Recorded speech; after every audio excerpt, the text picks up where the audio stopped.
ada hadis qudsi. Saya bacakan hadisnya, lalu saya akhiri. Ini rahasia yang sangat besar. Ini hanya terjadi dalam sholat. Saya ulang, hanya terjadi dalam sholat. Qasamtu shalah baini wa baina abdi ala nisfain. Kata Allah di hadis qudsi, saya bagi sholat itu dua bagian, antara hak aku dengan hak hambaku, dua bagian. Wali abdi ma sa'al, kalau hambaku benar menunaikan hakku, maka aku akan berikan hak dia.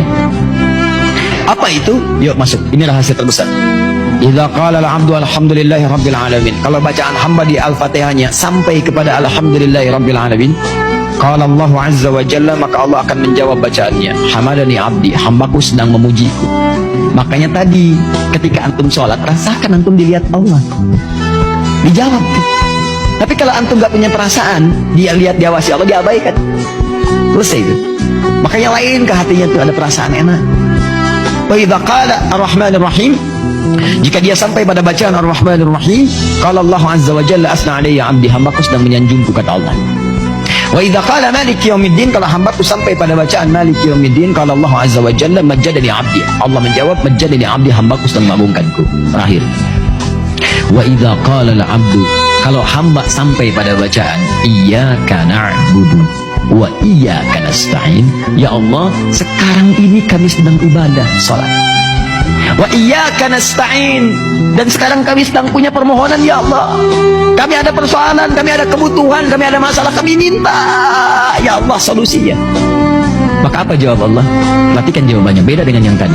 Qala Allah azza wa jalla, rahasianya Allah langsung menjawab, hadza baini wa baina abdi, ini perjanjianku dengan hambaku. Wali abdi, kalau hambaku benar bacaannya sampai sini, sholatnya benar sampai di situ, masalah sekarang apapun yang kamu minta aku akan berikan. Sekarang apapun yang kamu minta aku akan berikan. Saya tanya pada anda membacakan iyyaka na'budu wa iyyaka nasta'in saat ruku atau saat sujud? Oh, jangan kelamaan, saat berdiri. Gak ada orang ruku baca iyyaka na'budu wa iyyaka nasta'in. Allahu akbar, iyyaka na'budu wa iyyaka nasta'in. Gak ada. Subhana rabbiyal azim, subhana rabbiyal azim bihamdi, subhanakallahumma bihamdika Allahumma ighfirli. Itu yang dibaca. Iyyaka na'budu wa iyyaka nasta'in saat berdiri. Jadi berdiri saja. Kalau antum benar itu salatnya baru berdiri begini, itu seketika antum butuh apa dikabulkan. Nabi Zakaria pernah minta dalam berdiri. Dirangkum di Quran surah 3. Tadi malam saya jelaskan ayat 38 sampai 39. Itu sedang sholat. Waktu sholat minta kepada Allah. Mintanya apa? Minta supaya istrinya bisa mengandung. Padahal secara medis gak mungkin punya keturunan, karena istrinya divonis maaf menopause dan mandul. Kata medis gak bisa nih. Kata klinis mustahil punya keturunan, gak bisa. Maka beliau langsung bermohon kepada Allah. Tinggalkan pendapat manusia, itu tanda Allah ingin memberikan langsung tanpa pendapat manusia lagi. Maka beliau sholat. Dalam sholatnya minta kepada Allah. Hunalika da'a Zakaria rabbah. Diabadikan di Quran.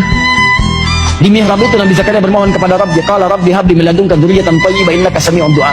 Ya Allah, mereka mengatakan aku enggak mungkin punya keturunan, istriku punya keterbatasan. Karena itu saya mohon darimu saja ya Allah. Engkau pasti mengabulkan doa hamba. Ya Allah, pengabulanmu tidak terbatas. Kalau pada yang tidak terbatas pemberiannya tidak mengabulkan, kepada siapa lagi hamba mesti memohon? Engkau pasti mendengar doa hamba. Kalau pada yang maha mendengar tidak mengabulkan, kepada siapa lagi hamba mesti panjatkan? Itu sedang berdiri. Berdiri bahasa Arabnya qaimun, sedang sholat yusolli, baru selesai doanya turun malaikat langsung menyampaikan ayat 39-nya Quran surah 3 ayat 39, fanadatsul malaikatu wa huwa qaimun yusolli fil mihrab annallaha yubashshiruka bi Yahya. Tiba-tiba turun malaikat, nih dijelaskan pentingnya ini. Sedangkan beliau masih berdiri dalam sholatnya, turun jawaban, Allah mengabulkan, memberi kabar gembira, istrimu akan mengandung, melahirkan, punya anak, namanya langsung dari Allah Yahya. Sosok yang hidup, yang mustahil menurut manusia. Bayi terlahir dari rahim seorang perempuan yang menopause dan mandul, kata Allah gak ada yang mustahil bagiku, jadi dan hidup dia. Kapan dipanjatkan? Berdiri. Dalam apa? Sholat. Nabi Zakaria sholat dalam berdiri, minta dikabulkan. Umat Nabi Muhammad, nabinya spesial, orangnya hebat, luar biasa, umatnya juga luar biasa. Dulu umat Nabi dulu lihat nabinya belum tentu beriman. Umat Nabi Muhammad gak lihat nabi masih beriman. Kurang apa lagi? Nabi Musa itu banyak umatnya, kelihatan nabinya ada, gak beriman juga. Dibebaskan dari Firaun ini tenggelam sampai ke bawah tuh. Begitu bebas dari lautan itu, Firaunnya sudah wafat, sudah selesai seketika. Musa, tolong dong cariin Tuhan lain. Bayangin. Nabi Isa kurang apa lagi? Mukjizatnya dahsyat. Yang tidak ada dengan izin Allah. Sakit tinggal diusap. Orang ke dokter ini diusap. Nabi Isa sakit mata, usap melihat. Nabi Isa kolera, usap lihat. Nabi Isa ini, Nabi Isa itu, usap, tinggal usap. Dokter bangkrut lah pada saat itu. Ya. Usap, yakin. Kedua, ini yang paling dahsyat, menghidupkan yang mati dengan izin Allah. Ada persoalan, hidup dengan izin Allah. Hidup, naik lagi, berdiri. Ngasih tahu persoalannya, wafat lagi dengan izin Allah. Sampai sebegitunya, nggak yakin juga, dicari-cari nabinya, mau dibunuh. Bayangkan, Anda bayangkan, umat yang melihat masih ingkar juga.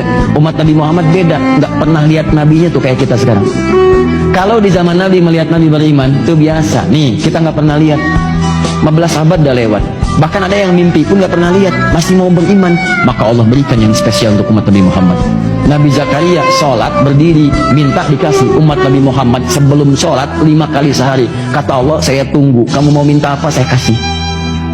Cuman pertanyaannya, banyak yang tidak minta pada saat itu.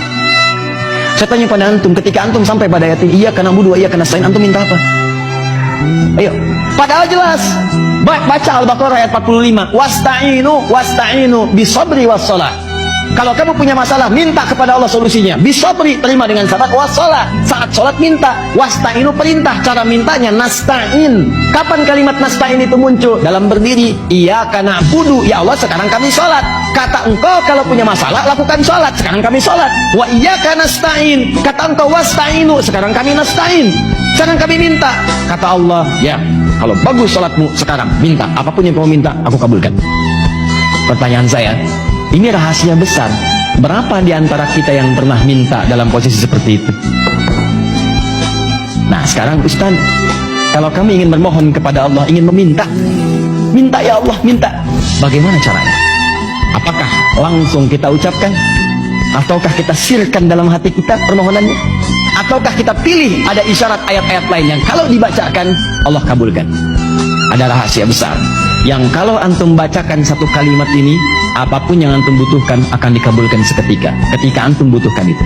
Apa bacaan itu? Nanti dalam episode berikutnya kita akan bahas.